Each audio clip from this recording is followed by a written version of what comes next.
nós fazemos nosso destino, mas também tem o chamado Maktub, também o que nós vemos aqui, predestinados a passar. Nisso. Até para a nossa evolução, porque senão a gente vai abolir totalmente o quê? O conceito de Deus.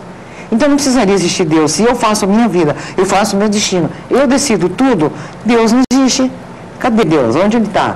Então o processo da reencarnação é... O processo da reencarnação é um complemento para a nossa evolução aqui na Terra.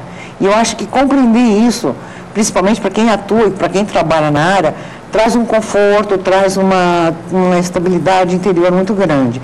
Então, eu acabei atendendo uma pessoa e quando eu estava fazendo a leitura dele, eu perguntei, nossa, você faz um trabalho diferente. Ele falou, eu trabalho com vidas passadas.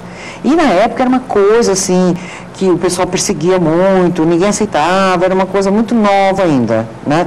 Isso tem mais de 20 anos, foi antes, muito antes a gente conheceu, que eu conheci com você, o Brian Weiss, né? O terapeuta de vidas passadas, americano. Isso. Aí eu fiz mais ou menos um ano, e foi extremamente importante. Eu sou uma pessoa antes e depois eu nasci, né? Eu renasci, na verdade, porque eu me libertei e compreendi o porquê daquele medo que eu tinha, porque eu tive vidas que foram muito curtas, onde eu desencarnei muitas vezes muito jovem, sem conseguir terminar aquilo que eu vim fazer aqui, porque eu tenho um espírito guerreiro, eu nasci com isso, apesar de, eu tenho o guerreiro mais ativo, tenho o guerreiro que é mais tranquilo, né? Você pode guerrear através das ideias, outro pode guerrear através das atitudes, então cada um tem sua posição no universo, né? E aí eu fiz a regressão, eu acho que foi terapia de vidas passadas, e eu acho que foi extremamente importante na minha vida compreender isso e me libertar daquilo que estava me afligindo. Então, para quem está nos vendo, Teca, você sugere que a pessoa faça, não por simples curiosidade, por vaidade, ou por desculpas de atitudes negativas que ela tem aqui, sim por uma compreensão dos medos, das inseguranças. Tem uma coisa assim, um pouco fanática, que eu também não aceito muito bem, que essa coisa, é karma, isso aqui é karma, isso aqui é... Não, para. Também não é assim. Pare de ficar justificando aquilo que você tem que fazer, dizendo que é karma. Não é karma. Tá? Você tem que tomar uma atitude, se posicionar, se colocar, confiar em Deus, ter fé e ir em frente. E transformar ou transmutar aquilo. Exatamente, transmutar aquilo. Porque aí sim, eu falo, Deus te dá, por exemplo, esses 2 vasos maravilhosos. E ele diz, escolhe aquele que você quer. Eu posso escolher o grande e o menor. De repente, o grande pode ser mais bonito, mas é mais difícil de eu carregar. Entendeu? Então, eu entendo o livre-arbítrio dessa maneira. Dentro de uma escolha que Deus coloca para nós. Não dentro de uma dimensão enorme, né? Como o seu programa. Mas, assim, é uma dimensão determinada. Tem essa mesa aqui. Então, nessa mesa você vai escolher. Eu acho que a regressão é importante, mas primeiro você tem que ver como é que está o seu emocional, como é que você está, porque quando eu fui fazer, a primeira coisa que o psiquiatra me perguntou, o psicólogo me perguntou, você tem algum problema de saúde? Você tem algum problema de coração? Você tem algum... Não tenho nada. Então, tudo bem, então vamos fazer. Vamos dar o início agora, não é? Só que primeiro nós vamos fazer algumas consultas normais de interação, né? Para depois a gente entrar na regressão. Então não é aquela coisa, você deita e já vai para uma vida que você não sabe nem quem você é, né? Se você é o personagem X ou Y. Às vezes você começa a prestar atenção no um e você é o outro, né? Você não sabe se você é o cachorro ou se você é o mocinho, né? Então você realmente teve uma vivência boa nisso, que te melhorou bastante. Foi maravilhoso. E sobre a parte dos espíritos em si, você tem viu alguma vez pessoas que já se foram? Porque cada sensitivo vê de uma forma, né?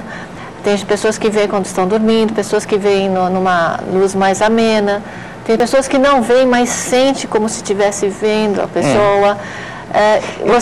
Você prova, através da sua sensibilidade, que existe vida após morte mesmo? Existe, Rosana, existe, porque eu mesma já vivi isso, tá? É que a gente não vai ter tempo para eu contar isso aqui, mas existe, com certeza. Porque eu fui e voltei, eu tive essa experiência, né? Eu tive vários, assim, essa coisa do meu filho que eu te falei, depois do outro filho que eu tive, depois quando eu fui, na época eu fiquei muito assim, já era o 3º filho, eu tenho o mais velho, né? Aí eu tive mais 2 meninos e eu queria mais um. E aí, nessa época, tinha o padre Gregório, que você deve ter conhecido. Todo mundo, acho que da espiritualidade conhece, padre Gregório. Padre Gregório, que era maravilhoso. E eu, nessa época, não morava em São Paulo e eu vim só para falar com ele. Era uma romaria, assim, ficava uma fila que dava volta. Ele era milagroso, tinha uma boa palavra. É porque ele era, na verdade, um espiritualista, né? Embora sendo católico, ele era uma pessoa sensitiva. E eu me lembro que ele pôs a mão na minha cabeça e me disse: não fique triste, não chore. Assim como Maria entregou o seu único filho a Deus, abre o seu coração e entregue neste momento a sua dor a Deus também, para que você possa ter um outro filho. Ele disse: você vai ter 2 meninos. Como eu tinha um, eu saí dali assim, fervorosa, confiante, né? Muito triste ainda com aquele contato com ele, que foi maravilhoso, mas rápido, porque tinha milhões de pessoas que também necessitavam falar com ele. E, então, assim, em termos de previsão, depois eu vi meu pai, eu vi que meu pai ia falecer, a minha mãe, que está fazendo 3 anos, que foi uma coisa tão, assim, incrível, porque eu me mudei, um mês depois a minha mãe desencarnou, né? E quando ela passou mal, que ela teve um AVC, antes dela ter, eu percebi que ela não estava bem. E eu falei para ela, você não está bem. Ela falou: estou estranha. Aí eu liguei para o médico, que era o médico da família, pedi que ele viesse, porque não tinha ninguém em São Paulo, estava todo mundo viajando, ele veio. E ele achou que não era assim uma coisa tão séria. E no dia seguinte ele voltou lá, ela fez os exames e realmente ela teve um AVC, teve que fazer uma cirurgia e ficou impossibilitada de andar e tudo. Então, assim, as experiências da espiritualidade na minha vida, elas não vieram de picadinho, não, elas vieram de montão. Mas eu acho que é porque esse caminho é um caminho é um caminho árduo, como eu estava falando. Então, se você não tiver essas experiências que te fortalecem, ao mesmo tempo que te trazem uma tristeza, você para. E também você pode criar um pouco de arrogância, o que é muito triste, que a gente vê pessoas nesta área, você principalmente, que tem contato com N pessoas, né, que às vezes, por um pequeno motivo, já acham que...